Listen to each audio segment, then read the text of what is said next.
John, we got a terrific guest this week, Jeremy Hefner, the pitching coach of the New York Mets. Yeah, he's somebody everybody should know. What a terrific individual and what a great pitching coach. Just think about what Severino accomplished last year, Mania. The Mets pitching was so much better than anyone would have thought, and I suspect it will be again. And a lot of that is due to Jeremy Hefner. Yeah, and look, there's already a lot of questions. Frankie Montas is hurt. Kota Senga is back. Clay Holmes is trying to be a starting pitcher. I'm sure we'll ask all that and more. You and I will talk a lot about Vladimir Guerrero and Alex Bregman and what went on with them and all the ramifications. We'll do a little on the Yankees, a little on the Mets. We'll play hit or error at the end if you stick with us on the show with Joel Sherman and Jon Heyman. Hey, Yankee fans, spring training is here and not to be missed. The New York Post has partnered with TrueFan Travel to build the ultimate Yankee fan experience this spring down in Clearwater Beach, Florida. TrueFan Travel is offering a 5-night stay at the Hilton Clearwater Beach Resort, tickets to 2 Yankee spring training games, and a meet and greet with former Yankee Lou Piniella. I've known Lou for almost 4 decades. He's a great storyteller. He would be a great person to be around to hear all the great stuff. I'll tell you one good Lou Piniella story that I really like. Lou was the manager of the Yankees a few times, obviously, 86 to 88. He didn't leave the organization. George Steinbrenner loved Lou Piniella. And so Lou stayed. MSG was broadcasting the games then, and Lou was part of the broadcast team in 1989. But because of who he was stature-wise in the Yankee organization and how everyone knew he was so close to George Steinbrenner, Lou decided that year he would never go in the clubhouse because it would look like maybe he was trying to Bigfoot or get the job, and he stayed out of the clubhouse. Dallas Green was the manager. Bucky Dent finished out that year after Dallas Green was fired. Lou stayed out, and you know what? It worked perfect for him. The Yankees didn't rehire Lou. The Reds hired Lou, and in 1990, the Reds won the World Series with Lou Piniella as their manager. So I'm sure Lou could regale you with stories about the Reds, how he used the Nasty Boys, but certainly his time as a player and manager of the Yankees. So join us on this special 5-day extravaganza from March 16th to 21st with access to an all-inclusive St. Patrick's Day party that includes food, drinks, and live entertainment. Yankee fans, you will not want to miss this trip of a lifetime. For more details, go to truefantravel.com or click on the link in the description below. John, since last we were together, Saturday Night Live, 50th anniversary show, did you watch? Yes. Did you watch? Yeah, Yeah. a little bit. Yeah, Adam Sandler killed, right? I only saw a little bit. Oh, Everybody's got their own. I like Larry David. I'm not, Adam Sandler's, well, he only he's over saw my about head. Larry David. He never did anything for the show, but they kept panning to him and Jerry Seinfeld. They didn't do anything but sit and watch like you and I were doing. Hockey, do you like US Canada, that game? I saw there was fights. Yeah, They should have just great called enough. it boxing. I Yep. don't. It was better than the NBA, though. I don't know. Did you try to watch any of that? Oh, and you know how much I love the NBA. I wouldn't give it a second. What a disaster. Yeah. Yeah. And look, in our world, we got 2 pretty big pieces of news, right? Bregman signed with the Red Sox and Vladimir Guerrero did not extend with the Blue Jays. Why don't we start with Guerrero? Uh, I I had strong doubt, John, that they could get to the finish line before free agency. I would think that he was looking for more than 500 million. I'm thinking they're probably thinking 100 million-ish less than that. If I was just a guessing man, it was another one that Toronto hasn't been able to finish when it comes to getting a big player. It leaves them in an awkward spot. They want to try to contend this year, but they have to know now they're not keeping this player.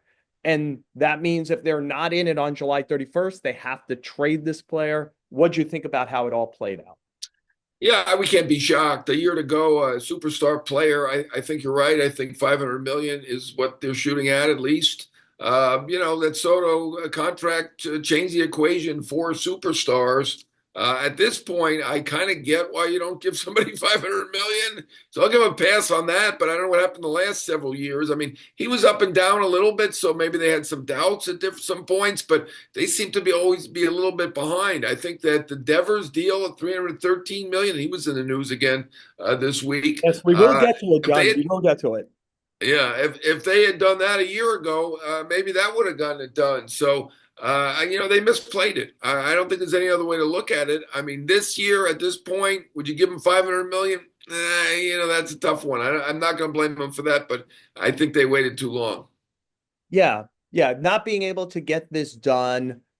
is the problem. The fact that they haven't, they had him and Bichette for this period of time. They haven't had a playoff win with them, I believe. It hasn't worked out well for them, and now they're probably top to bottom in the best division in the league. And so it's going to be hard to get into the playoffs. One of the reasons is Boston got a lot better. I think all offseason, I think Crochet was a terrific move for them. They should get Lucas Giolito and Liam Hendricks and Garrett Whitlock back for their pitching staff, who were all injured last year. And kind of a, cherry on top of all this, I think, look, I'm pretty positive from talking to people who I think are close to Arenado. They thought in the middle of last week that Bregman was signing with Detroit and Arenado was getting traded to Boston. That's what they thought. And then I think Boston was willing to do some stuff there at the end, and he ends up a Boston Red Sox. 3 years, $120 million. A good deal of it is deferred, but it's a heck of a move for the Red Sox. That is a winning player and a right-hand hitter, and they needed both of them.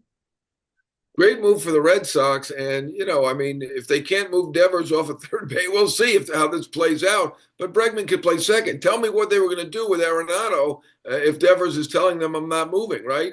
To me, that's telling me that they plan to move Devers, right? I think that's their plan. I think you have to tell Devers that before you make a move. You can't, this does not look good publicly, right? Well, I don't think we've seen, we made a big deal in Yankee camp when Marcus Stroman says, I'm a starting pitcher. Well, in theory, between now and opening day, Clark Schmidt's already slowed down with some level of injury. They might end up with Stroman in the rotation because you need 5 of them. Last I looked, you can only play 1 third baseman at a time.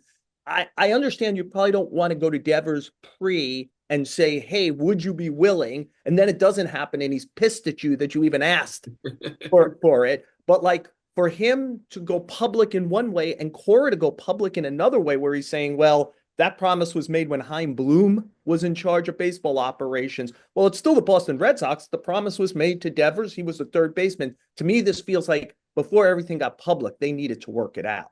Yeah, I think they were surprised. I don't know, because I was in communication a week or two earlier, and I said I hear Devers doesn't want to leave third base. And I got the response I got back from somebody was, well, he doesn't run the Red Sox. I guess we'll see who runs the Red Sox here. But it's livable because Bregman could play anything. And he was a great shortstop in college. He can certainly play second. He's being a good soldier. So, if they are afraid to move Devers to DH for whatever reason, they don't want a big blow up. He's got a lot of years to go. It'll work out okay. I just wonder if they had gotten Arenado, it was not going to work out okay because they would have had to move Devers. I don't think Arenado's playing any second base. It's a little messy. I think it'll work out okay for them. And I agree with you. They're much improved. I think you did too. I think we like the Buehler deal. That was another good one. So they had a very good winter. And I think ultimately they'll figure it out because Bregman is versatile and he's amenable to doing whatever. Yeah, John, I agree that Bregman could play second base and he'd probably play it at a pretty high level. But you got to do what's kind of best for the team. He is a Gold Glove third baseman, and Devers is the worst third baseman in the sport. And the idea that you're not going to do that, look, I don't know how Boston operates behind the scenes, but I did read some reporting that they had Dustin Pedroia, who feels very much like a Bregman-like player, talk to Bregman during this to try to sell him on the Red Sox. You do have Big Papi around, it feels like Big Papi and Pedroia is some level of Devers and Bregman. Can you have Big Papi come in and say, hey, the way we kicked the Yankees' butt all those years was us two together in this way. And I just wonder if they could do that. If not, John, I can't resist being the 31st general manager. If he were willing to do an extension, the Red Sox were willing to go there. Who says no Devers for Guerrero, right? If you get Guerrero again, right, and you extend them in your Boston, another right-hand hitter, you get Bregman to third, you get an unhappy guy off the team. Toronto finally gets a superstar who, on a long-term contract, to go up there. Third base is open. Ernie Clement's playing there. He could play third base, but maybe it's easier for them to say, hey, we didn't make you any promises. You could play third, but would you rather play first or DH? maybe it's easier that way. I think if I was Boston, I'd say no. I'm not positive that Guerrero's a better hitter than Devers. And I have Devers on a great contract right now compared to what Guerrero's probably Is going to. that a great contract? You want him on that contract? I'm still looking at this as why didn't they sign Mookie Betts? Mookie Yeah. Betts is already, Oh, playing short. He could play second, but right. I I mean, would have signed I know Mookie we Betts. all agree on that, but to me, is that a great contract? I mean, I Would you know. rather have from today moving forward him at nine at 266 or whatever the Guerrero number is going to be, which might be near double that. I'm So not yeah, sure about that, but I don't think I want the Devers contract. I'm not.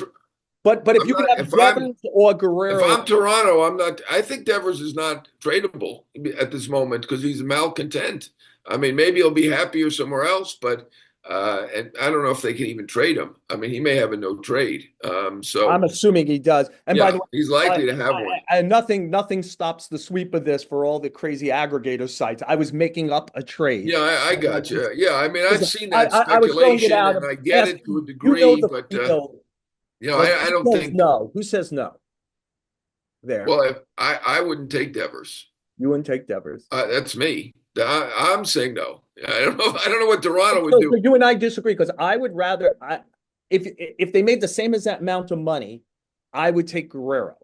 But if I could have Devers for 9 at 266 or Guerrero, where I'm assuming he ends up 13 at 520, something like 1340s, something like that, I think I would take Devers. I get that, but I'm not taking the Guerrero contract either. I'm just not. I'm not taking Devers. So, and I'm not giving up Guerrero on a 1 year deal. That's a negative, and I'm not. To me, I don't love that Devers contract. To me, he's a one way player. He's not Juan Soto. Neither of these guys are Juan Soto. So No. if everyone thinks, I know that rising tides lift all boats or whatever. I don't know what the expression is, but I mean, you know, these other guys are not Juan Soto. I do think that the market has changed. He's going to do better because of this contract, but he's not a $700 million player, not a $600 million player. I don't blame him for asking for 500 million. They waited too long. He may get it as a free agent, but I don't think I'm going to be the one giving him 500 million. Yeah, I mean, I'm with you. I wouldn't do. I was asking as a hypothetical of I wouldn't do either guy. But if you're Toronto right now and you're sitting and you know you're done with Guerrero at the end of the year, would you cash it in for Devers if Guerrero was willing to do the I extension? got you. If All Guerrero right. isn't willing to do the extension, right? Maybe Boston would say we're out of Devers, we'll play with Guerrero for the year and then we'll see. You Yeah, know? I get it. I just don't want an unhappy guy who's got $270 million coming to him. Yeah. I'm not taking it. I'd be very happy if you brought me in for 270. John, why don't we just real quick? Both as we're speaking, you're now in Yankee camp where I was for a week. I'm now in Met camp where you were for a week. Before we bring in Jeremy Hefner, either place, tell me something that has jumped out to you so far. Well, I'm here now. I mean, I think they have a great rotation. I think they're in a great spot. Stroman's ready to go. He's going to pitch the first game right away, whatever he says.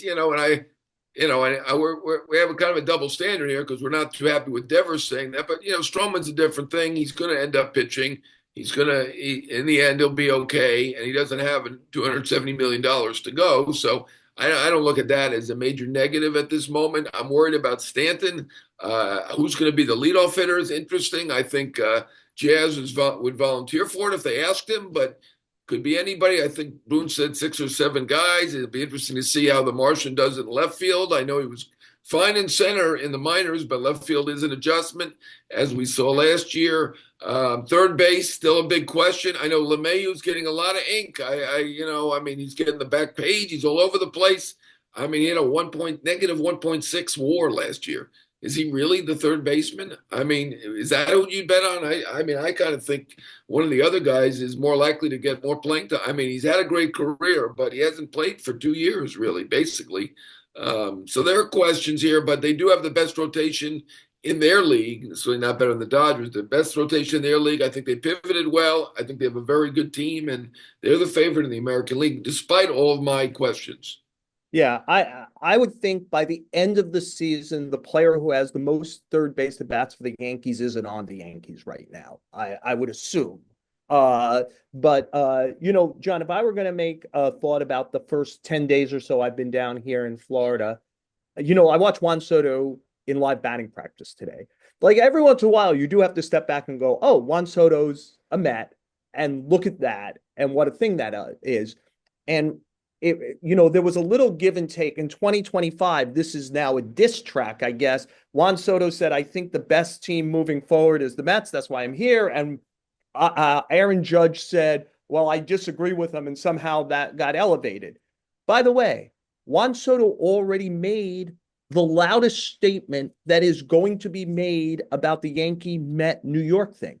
He signed with the Mets when the offers were very similar. That was the loud statement. There was something about the Mets, either culture, future, not liking the Yankees for some reason, not liking the Yankees near future. I didn't need words out of his mouth. I don't need words out of Aaron Judge's mouth. We'll see it now over the next 5, 10, 15 years. But Juan Soto was essentially made very, very similar offers by both New York teams at a number that you and I thought was way higher than, certainly so much higher than I thought it was going to go. And even you, who do such a great job with these predictions, it ended up higher than you thought it would be. And the statement was, from the best hitter in the world, I think the best place to be is not with the team that I know, because I just played a year with them, not with the team I just went to the World Series with, but with the team on the other side of the RFP.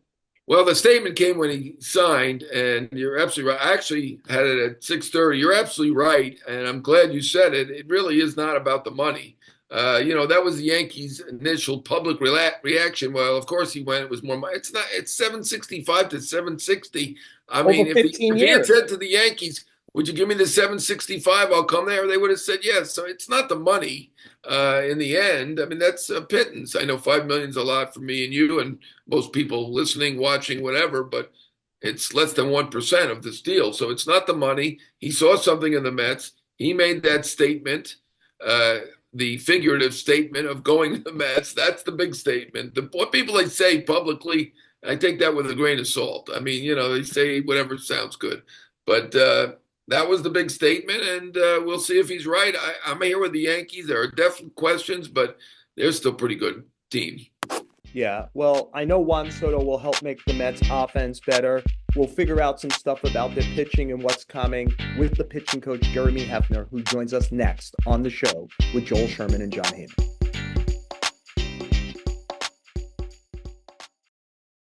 Just want to offer a quick apology for what you're about to listen to. John was in Tampa. I was in Port St. Lucie with Jeremy Hefner. Our producer was in New York. And during the interview with Hefner, we had some technical issues that only cropped up and became evident after the interview was done. We've done the best to edit it so that you get the full interview with Jeremy Hefner. But if some of it is a little disjointed, you will know why. We appreciate you sticking with us as always. John and I are so pleased to be joined by Jeremy Hefner, 5th year as the Mets, 6th year as the Mets pitching coach. I'm bad at math. And look, just as a way to frame it, I could do 100 different things. The Mets took off in the second half last season.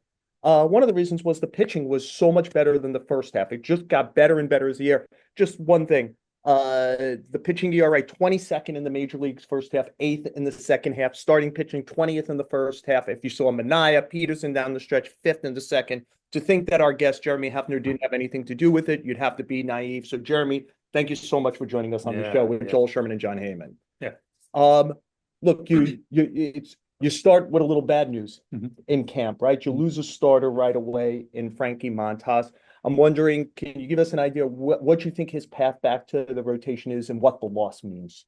Yeah, it's so early. It's so early right now in terms of like what the outlook might be. But I know he'll work hard, and I know performance staff will do everything possible to get his whole body right, not just the lat itself, but like look holistically at this thing and make sure that we're not missing anything, so he's even better when he returns.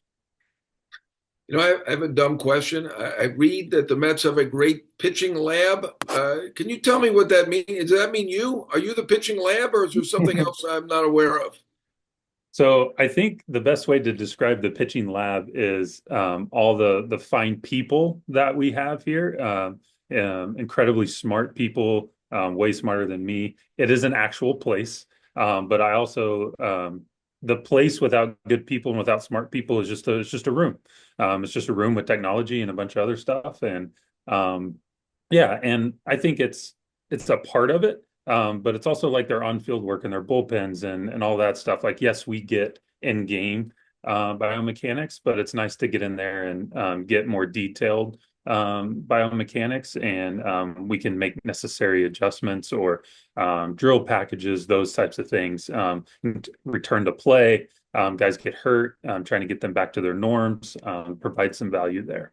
I wonder, just to piggyback off of John's question, which wasn't stupid, John, let me build up your self-esteem, is you have now gone through multiple general managers, multiple owners. Mhm. In this 5-6 year period, Mhm. can you frame it all where this organization was pitching development wise in 2020 and where kind of towards the head of the class you may be heading right now? Yeah, I mean, I was a player in that pitching structure as well. A decade and a half ago now, which is crazy to think about. But I think it was a little bit more like feel based, and this is what I think you should do. Maybe a little bit more broad stroked, as opposed to more of an individualistic viewpoint, which is what we try to do. And it's not to say that any of those coaches or any of those methods were wrong. I just think that, as we've learned, as we've grown, we found some things to help guys get better, maybe a tick quicker. And we tried to implement those things at a scalable level throughout the organization. John, if I just, like I think people like John is obviously involved in the game and ask a question like, what's a pitching lab? Without giving away the state secrets, can you give an idea, maybe what the average fan doesn't know, that you might be able to apply to making someone better today than when you were a starter, or even when you were beginning as a pitching coach in Minnesota and then Yeah, with the Mets? I think you just like it doesn't have to be one way, right? It doesn't have to be. I think Sean's case is perfect from last year, right? Like he's thrown a particular way his entire career, and then we have a conversation about like, what if we did this? And I think just having that conversation, I think could lead, whether it's an amateur ball or young people in pro ball, like our fans watching, like just because a guy pitches one way doesn't mean that everyone else should pitch that way or that they should continue to pitch that way. I think being open to adjustments and open to growing and new information, and like what works for one guy may not work for another guy, even though one may be an old school thought or a new school thought. Like I don't really like those terms because there's a lot of the old school that's really, really, really good. It's how I learned. It's how I developed in the game. And we don't want to get too far away from that. But there also are some new things with how models are created and biomechanic data and stuff like that that we can adjust things and get to better outcomes quicker. But like, yeah, I would just say like being open to growing your view as a fan, open your view as a coach and as a player. Like if we're all doing that, like I think we'll still have a beautiful game. I want to ask you about is Senga, because he was an ace the first year. Last year he only threw 5 innings in the regular season. This is a big one, right? I mean, if he's healthy, he could be an ace. If he's not, then you don't know what you have. So where do things stand with him? How is the communication with him? Is that improved? Do you feel good about him going into this season? Yeah, I feel very good about where Singh is at. Be able to go visit him for a little bit, and see. This is the first time I ever went to Japan, so it was really fun to go over there and see him in his element. And I was the only person in the room that couldn't understand what was going on. So I've experienced some of that in the Dominican as well, in Puerto Rico. But like that was really cool. And I think that built, we already trusted each other, but that built even more trust. In terms of the baseball side of things, like I mean, he was up to 96 in his last live BP and feeling strong, and I think he throws another one tomorrow. So now it's just about keeping him upright and making sure like we don't go too fast or too slow. We listen to Kodai, and when he's ready and able, like he's going. And like the stuff looks really crisp, really, really good. He's excited to be here. I think he has, he's got a smile on his face. And so we're just going to keep him right there. Again, maybe piggybacking on something John just asked here, because of Senga, he's one of the reasons you're going to try to do a 6-man rotation. Now, I think you don't have to do it for like the first 3 turns, right? Because of off days in April. Can you talk about why you're doing it and how you think the mechanics work when you're generally operating with one fewer reliever than over the course, right? Because only the Dodgers get the break of when Ohtani comes back, they'll have 14 pitchers because they get to classify him as a hitter. You're going to have 7 relievers then instead of the now traditional 8. Yeah. So why are you doing it? How do the mechanics work? I think you're doing it because most injuries happen in the first 6 weeks of the season. It's because it's just a natural, like we're in spring training, like there could be a sellout crowd, but there's only 5,000 people in the stands, right? And then you get into the season and there's more energy, more stress. Like these games, matter. Like games don't matter, but like they don't count for standings or winning a World Series. So I think there's just added stress and maybe going too fast, right? Like we're putting too much on guys too quickly, and that's why we see a lot of breakdowns early in the season. And so one way to combat that is to spread their workload out, right? Now the downside of it, to your point, is like now we have one fewer reliever, so that may put more stress on them. So I think the way to combat that is to have several guys that can throw multiple innings.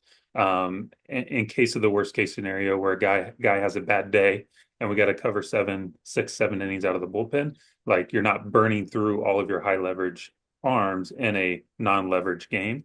So you have guys that can absorb some of that, and then just be strategic about the off days and when we're throwing guys and all those types of things. I think it's not an easy problem to solve, and I don't think one way is better than the other. 5 day, 6 day, one reliever, one more reliever. I think both have huge benefits, but also there's some pitfalls to both of them as well. And so we'll do our best to like manage. David and Mindy will do their best to manage the roster, Mindy the in-game decisions, like on how we're doing it at different times.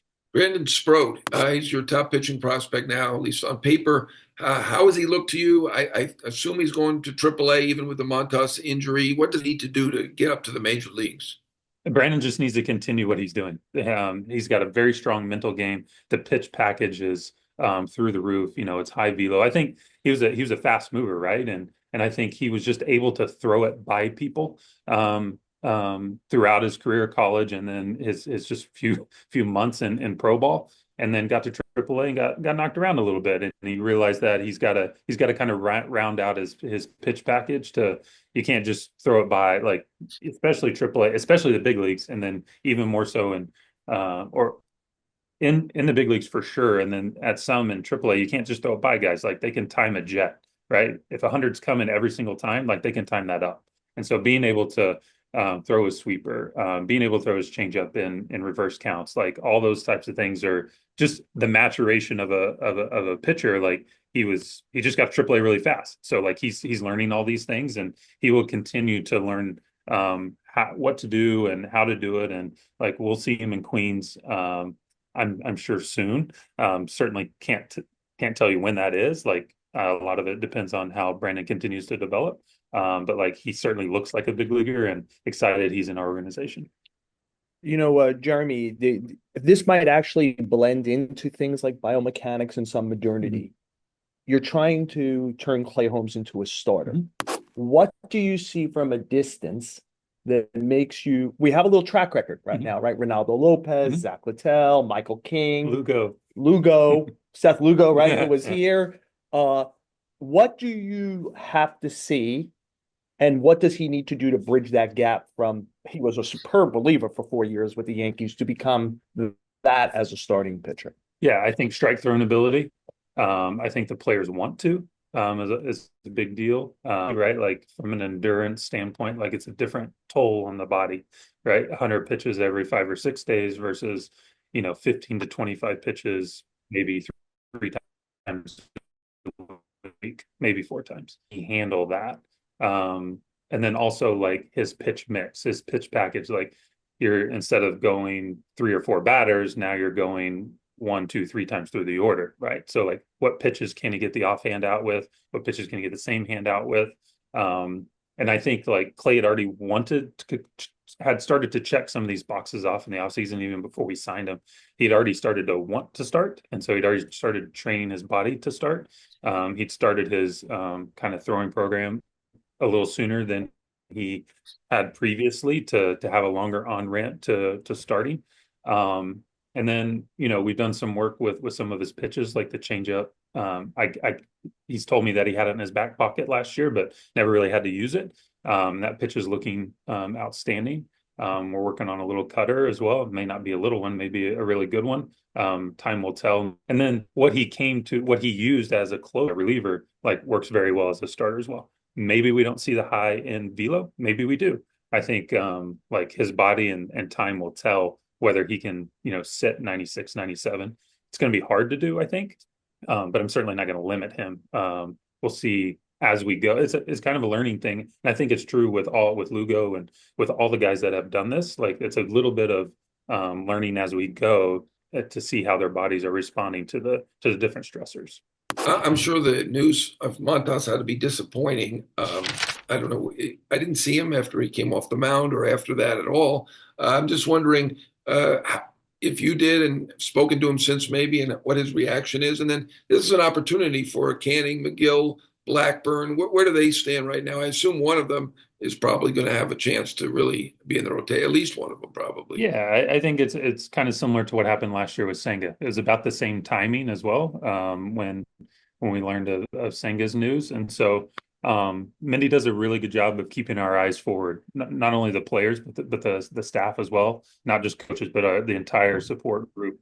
Like we have a job to do, and we have a job to win baseball games and compete for championships year in and year out. And it sucks when a guy gets hurt. Like I feel personally responsible, but we do an unnatural thing. Every time we lift our arm over our head and try to throw the ball as hard as we can, that's a very unnatural thing. So it sucks, but I think that it's a next man up mentality. And then when Frankie's ready, and his body's ready, like it'll be a huge addition for our group.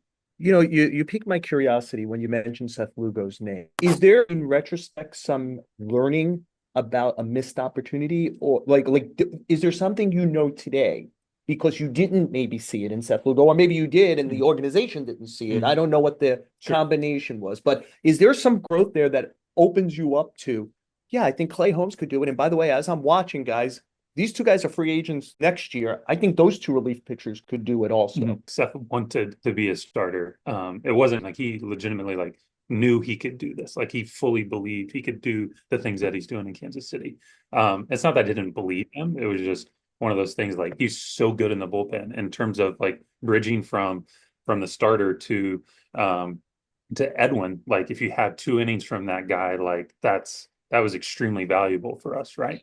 But now like you start to understand a little bit more about like, okay, why is it happening for some guys, and why are they able to do this? And you watch them and you learn, and it's like, okay, well, who else could potentially do this, right? So it's a copycat league, right? Everyone knows, like, when someone starts throwing a different pitch, like it's like, okay, let's run to see how he's throwing that pitch and see if we can get all of our organization to throw it, right?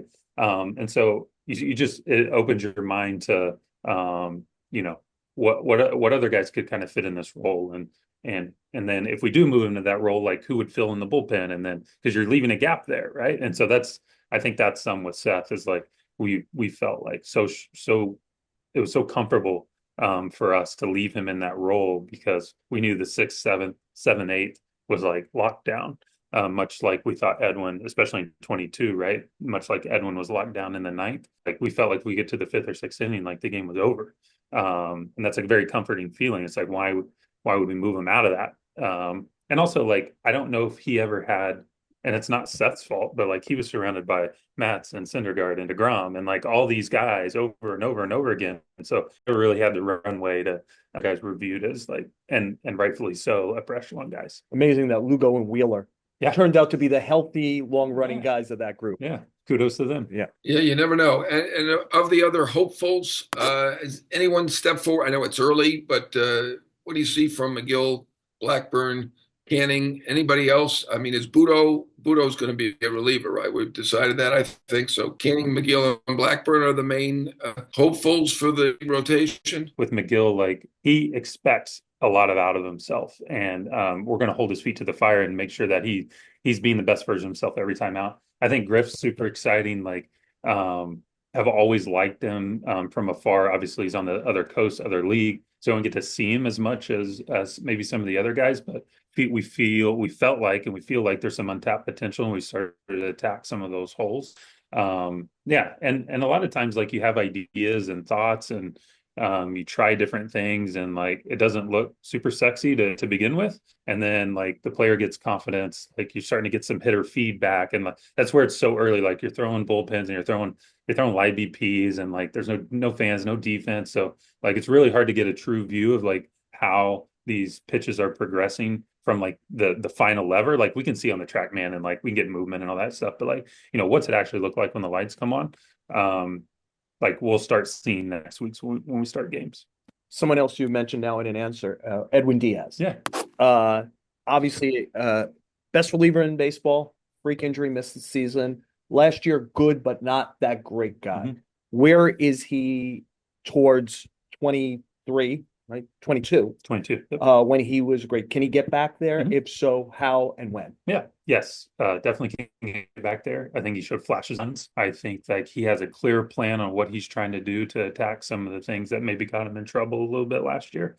But again, like we've been throwing bullpens and lives. Like again, we have a plan and we're attacking that plan, but like we gotta get the next layer here, which is competition and fans and throwing 22 pitches and being a little more tired than you were in a bullpen and live BP and those types of things. Like we got to get that next lever to say like, all right, we're going to continue with the plan, or like we need to tweak here, tweak there to make sure he's operating at his best. I mean, obviously Diaz is the closer, but how does the rest of the bullpen shape up? Is Minter the setup guy? Budo, where do things stand right now? Yeah, I don't know. I don't know necessarily. You have to ask Mindy about roles and stuff. But like, listen, AJ's been one of the best left-handed relievers in baseball the last 4 years, and super excited to have him. Just glad he's not facing us in a Braves uniform anymore.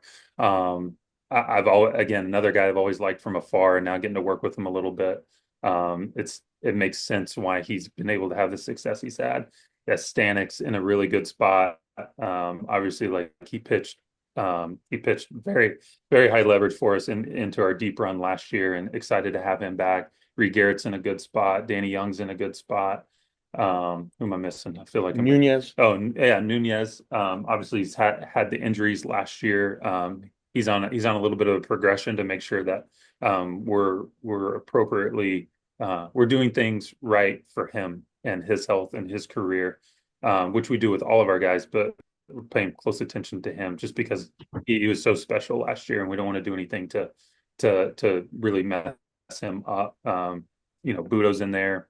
I think that's kind of I just always feel bad I'm going to leave somebody out. Yeah. We'll take the bullet for it. Yeah. As a way to wrap up, someone else whose name you mentioned and what he's doing is Carlos Mendoza, who's a rookie manager last year. There's probably not the easiest place in the world to be a rookie manager. You've worked with other managers. You obviously played for other managers. He seemed like he handled it like a veteran last year and brought real great vibes and leadership to everything. Is that the reality of who Carlos Mendoza I'm is? still trying to figure out what vibes actually are. Yeah. Well, no, I'm free to use your words. Yeah. The thing about Mindy is like he doesn't get too high or too low. Like we started 0-5, it wasn't great. Like we were walking guys. We had a couple of incidents, gloves and stands, etc. Like some pretty difficult things to manage as a rookie, and difficult things to manage as a 20-year veteran, right? And he handled it with consistency that I haven't seen before. And like I think that was what eventually like led our group to continue to like, hey, we're in this together, good or bad. and he's been the same guy this year, right? So we make it to the NLCS and we do all the great things. We have, some big signings, and like he's the same guy. And I think that's what I've appreciated about him. I think that's what some of the guys appreciate about him is like he's in it with us and he keeps our eyes moving forward, good or bad. Yeah, we had a great season last year. It was awesome, but like it's in the past. Like it's a new group that's going to forge a new identity. And I'm really excited to see what this group's capable of. Yep. Well, it's a group that has Juan Soto. You don't have to figure out how to get him out now this year, or I was maybe watching, for the next 50 I was watching him in live BPs. And Yeah. I was like, thank goodness he's in the Mets uniform. Even in live BPs, never off balance. No Everything looks easy to him. Jeremy Hefner is one of the best pitching coaches in baseball. You could ask not just Met people, anybody around the sport, they'll say that. And Jon Heyman and I will say he's one of the best people to deal with if you're a reporter. Jeremy, thanks so much for joining us on the show with Joel Sherman and Jon Heyman. Yep. Thanks, guys.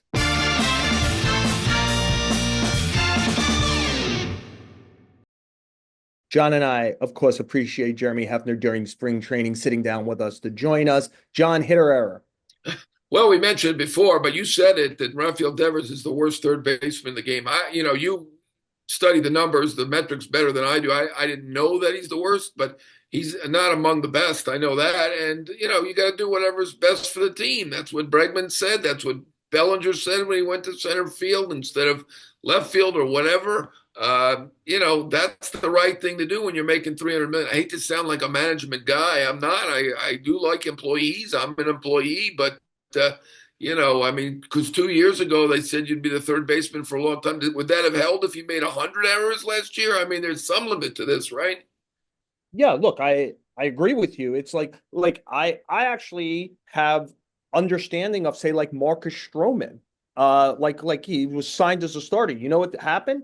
The Yankees signed a better starter than Marcus Stroman in Max Fried, and the other guys who are on the staff all outpitched Marcus Stroman last year. So, like, that's the reality of it is.